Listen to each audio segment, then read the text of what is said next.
नमस्कार किसान भाइयों, स्वागत है आपका मेरे चैनल में। आज हम जो बात करने वाले हैं कि हमने जो पिछले वीडियो में बात की थी कि इथराइल मारने के बाद हमें कौन कौन सी खाद का उपयोग करना है जिसके चलते हम अच्छा फल ले सकते हैं, अच्छे फूल आएंगे तो अच्छे फल में वो अपने आप कन्वर्ट होंगे। तो सबसे पहले मैं आपको बताना चाहूँगा कि जब आप इथराइल मारते हैं पूरे पेड़ की पत्तियाँ गिर जाती हैं और पत्तियाँ गिरने के बाद लगभग 15 दिन बाद नई पत्तियाँ आती हैं और उसके कुछ समय बाद फूल आने शुरू होते हैं।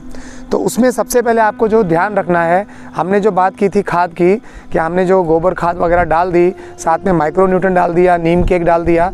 अब पानी चालू करने के बाद हमें उसके ऊपर और कौन कौन सी खाद देनी है और क्या क्या छिड़काव करने हैं।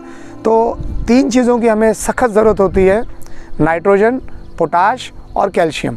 ये तीनों चीज़ों अगर हम टाइम टू टाइम देते रहेंगे, जिससे ना सिर्फ हमारा पौधा बढ़ेगा बल्कि उसके ऊपर आने वाले जो फूल और फल होंगे वो भी बेहतरीन क्वालिटी के होंगे। जब आप ये खाद देंगे, आपको क्या चाहिए, नाइट्रोजन, पोटाश और कैल्शियम। ये आपको मिलेगा 12-1 जो खाद आती है उसमें मिल जाएगा, आपको 13-40-13 में मिल जाएगा, जो मैं इस वीडियो के आखिरी में भी आपको वो खाद के नाम फिर से शेयर करूँगा। तो बहुत ज़रूरी है कि खाद के साथ साथ क्या होता है कि आपका पेड़ भी ग्रो करता है। तो जब आप खाद डालेंगे इथराइल मारने के बाद, आपके पेड़ में सबसे पहले आप देखेंगे आपको वाइट शूट्स नज़र आएंगी। जो वाइट शूट होती हैं, जिसको हम वाटर शूट भी कहते हैं, उसको हमको खींच के निकालना ज़रूरी है। नहीं तो क्या होगा, वो ही आपका पूरा जो खाद है वो खा जाएंगी, पेड़ को आपके जो खाद मिलनी चाहिए वो नहीं मिलेंगी। तो उनको निकालना ज़रूरी है। प्लस आप ये देखेंगे कि आपके पेड़ में जो नई पत्तियाँ आ रही हैं और नई कोपलें निकल रही हैं, उनको आपको तोड़ना, ऊपर से बहुत काटना बहुत ज़रूरी है। अगर आप उनको नहीं तोड़ेंगे तो आपका पेड़ बढ़ता चला जाएगा। तो वो पेड़ नहीं बढ़ाना है, हमको पेड़ को मजबूत बनाना है। तो आप उनको तोड़ के हाथ से इन शाखाओं को हाथ से निकाल सकते हैं। तो बहुत आसान है ये काम, हाथ से आप कर सकते हैं। और बहुत ज़रूरी है कि जब आपके पेड़ पे फूल आने शुरू होते हैं तो साथ साथ में कई बीमारियां भी आती हैं। कुछ अच्छी बीमारियां तो नहीं मैं कहूँगा अच्छी होती हैं, लेकिन जो प्लांट के लिए जो चीज़ें अच्छी हैं, तितली पतंगे हो गए, मधुमक्खियाँ हो गई, ये उनके लिए बहुत अच्छी हैं।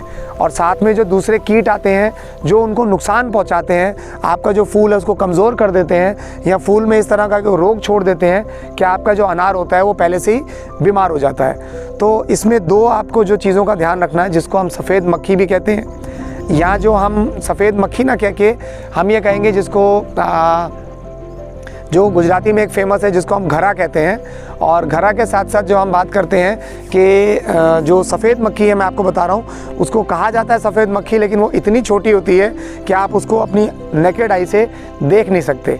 तो ये बहुत ज़रूरी है कि मैं आपको बताऊंगा कि हम कैसे चेक करते हैं। आप अपना मोबाइल लीजिए और मोबाइल के ऊपर जब आप उसको पत्तों को इस तरह से झाड़ेंगे तो जो कुछ आपको छोटे छोटे चलते हुए कीड़े नज़र आएंगे, बहुत ही सूक्ष्म होते हैं। अगर वो नज़र आते हैं तो आप समझ लीजिए कि आपके प्लांट में वो सफ़ेद मक्खी का रोग है, जिसको आपको निकालना बहुत ज़रूरी है, जिसको हम थ्रिप्स भी कहते हैं।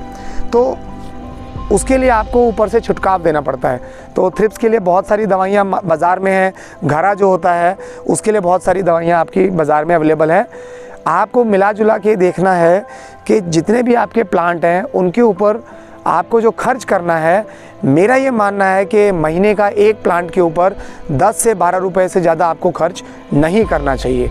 तो आप ये मान के चलिए कि अगर 6 महीने आपको फूल से लेके फल बनने तक लग रहे हैं तो एक प्लांट के ऊपर आपका जो खर्चा है मात्र 60 से 70 रुपये, यानी 60 to 70 रुपीज़ के आसपास होना चाहिए। उससे ज़्यादा खर्च आप ना करें। इस खर्चे में आपका पानी या लाइट बिल या जो आदमियों की जो तनख्वाह है वो शामिल नहीं है।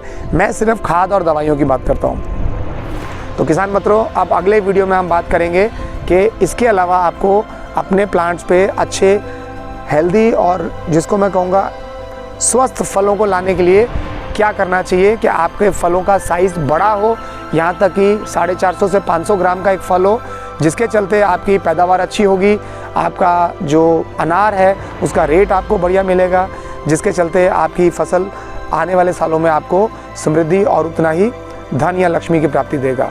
नमस्कार किसान मित्रों, धन्यवाद। जय जवान जय किसान।